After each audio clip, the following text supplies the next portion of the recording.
जय श्री कृष्णा। राधे राधे। ओम नमः शिवाय। सावन माह की कथा का अध्याय 11वां। महादेव की कृपा से मिटा अभिमान, मिला सच्ची भक्ति का वरदान। सावन मास का पवित्र समय चल रहा था। चारों ओर हरियाली छाई हुई थी। मंदिरों में ओम नमः शिवाय का अखंड जाप हो रहा था। हर सोमवार भगत बड़ी श्रद्धा से भगवान शिव का जलाभिषेक कर रहे थे। उसी नगर में एक धनी सेठ रहता था। उसके पास धन दौलत, नौकर चाकर और विशाल हवेली थी, लेकिन उसके मन में अहंकार भर गया था। वह गरीब लोगों का अपमान करता और अपनी संपत्ति पर घमंड करता था। नगर के बाहर एक वृद्ध शिव भगत साधु रहते थे। वे प्रतिदिन ब्रह्म मुहूर्त में उठकर नदी से जल लाते और शिवलिंग का अभिषेक करते। उनके पास धन नहीं था, परंतु उसका मन भक्ति से भरा था। लोग उनका सम्मान करते थे, क्योंकि वे सभी को धर्म, दया और सेवा का मार्ग बताते थे। एक दिन सेठ ने साहूकार का उपहास करते हुए कहा, तुम्हारी पूजा से क्या मिलता है? धन तो मेहनत और बुद्धि से मिलता है। साधु मुस्कुराए और बोले, धन जीवन का सहारा हो सकता है, लेकिन भगवान की कृपा ही जीवन का सच्चा आधार है। सेठ ने उनकी बात पर ध्यान नहीं दिया और वहाँ से चला गया। कुछ दिनों बाद सावन का तीसरा सोमवार आया। उस दिन तेज वर्षा होने लगी। सेठ अपने व्यापार के लिए दूर नगर जा रहा था। रास्ते में नदी का जल स्तर अचानक बढ़ गया। उसकी बैलगाड़ी कीचड़ में फंस गई। नौकर भी डरकर भाग गए। सेठ अकेला रह गया। उसी समय वही वृद्ध साधु वहां पहुंचे। उन्होंने बिना किसी भेदभाव के सेठ की सहायता की। गांव के लोगों को बुलाया और मिलकर बैलगाड़ी को बाहर निकाला। सेठ को अपनी गलती का एहसास होने लगा। साधु बोले, मनुष्य को पहचान उसके धन से नहीं, उसके कर्म और विनम्रता से होती है। सेठ ने पहली बार सिर झुकाकर साधु के चरण स्पर्श किए। उस रात सेठ को सपने में भगवान शिव के दर्शन हुए। महादेव ने कहा, जो अभिमान छोड़कर सेवा और भक्ति का मार्ग अपनाता है, वही मेरा प्रिय भगत होता है। सुबह उठते ही सेठ ने अपनी हवेली के द्वार गरीबों के लिए खोल दिए। उसने अन्नदान कराया, गौ सेवा शुरू की और सावन के प्रत्येक सोमवार को शिवलिंग पर गंगा जल चढ़ाने का संकल्प लिया। धीरे धीरे नगर में उसकी नई पहचान बनने लगी। अब लोग उसे धनवान नहीं, बल्कि दयालु और धर्मात्मा सेठ कहने लगे। उसके घर में सुख समृद्धि बढ़ने लगी और परिवार में प्रेम का वातावरण बन गया।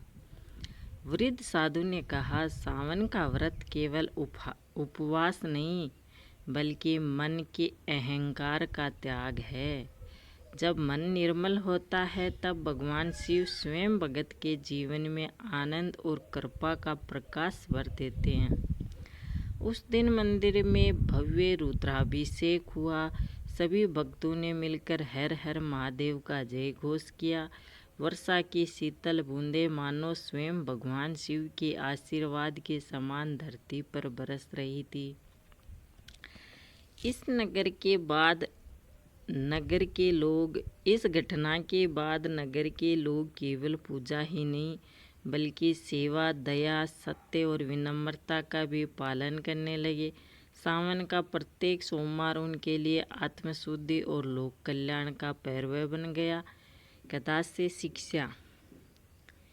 भगवान शिव को धन, वैभव या बाहरी दिखावा नहीं, बल्कि सच्ची श्रद्धा, विनम्रता, दया और निष्काम सेवा प्रिय है।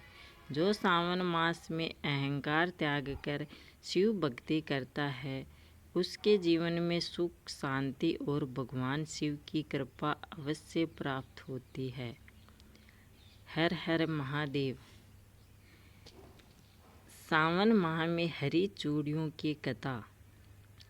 बहुत समय पहले विंध्याचल पर्वत के निकट एक गांव में गौरी नाम की एक धर्मपरायण स्त्री रहती थी। वह भगवान शिव और माता पार्वती की अनन्य भक्त थी। सावन का महीना आते ही वह प्रतिदिन प्रातः स्नान करके शिवलिंग पर जल, बेलपत्र और धतूरा अर्पित करते तथा माता पार्वती की आराधना करते। एक दिन गांव की एक वृद्ध साध्वी आई। उन्होंने सभी सुहागिन स्त्रियों से कहा, सावन का महीना प्रकृति के नवजीवन का प्रतीक है। इस महीने हरे वस्त्र और हरी चूड़ियाँ धारण करके माता पार्वती का पूजन करने से मन में प्रेम, शांति और मंगल भाव बढ़ता है। गौरी ने श्रद्धापूर्वक हरी चूड़ियाँ धारण की और माता पार्वती के सामने दीप जलाकर प्रार्थना की, हे माँ, मुझे सदैव धर्म के मार्ग पर चलने की शक्ति देना और मेरे परिवार में सुख शांति बनाए रखना। कुछ दिनों बाद उसके पति गंभीर रूप से बीमार पड़ गए। गौरी ने पूरी विश्वास के साथ सावन के सोमवार का व्रत किया, शिव पार्वती का पूजन किया और गरीबों को अन्नदान किया। उसकी अटूट श्रद्धा देखकर भगवान शिव और माता पार्वती प्रसन्न हुए। धीरे धीरे उसके पति स्वस्थ हो गए और परिवार में फिर से सुख लौट आया। उस रात गौरी को स्वप्न में माता पार्वती ने दर्शन दिए और कहा, बेटी, केवल हरी चूड़ियाँ पहनने से नहीं बल्कि श्रद्धा, सदाचार, सेवा और सच्ची भक्ति से मेरा आशीर्वाद प्राप्त होता है। हरी चूड़ियाँ हरियाली, आशा और शुभता का प्रतीक है। गौरी ने अगले दिन पूरे गांव को यह संदेश सुनाया कि सावन में हरी चूड़ियाँ धारण करना शुभ माना जाता है, लेकिन सबसे बड़ा आभूषण सदाचार, विनम्रता और भगवान के प्रति सच्ची आस्था है।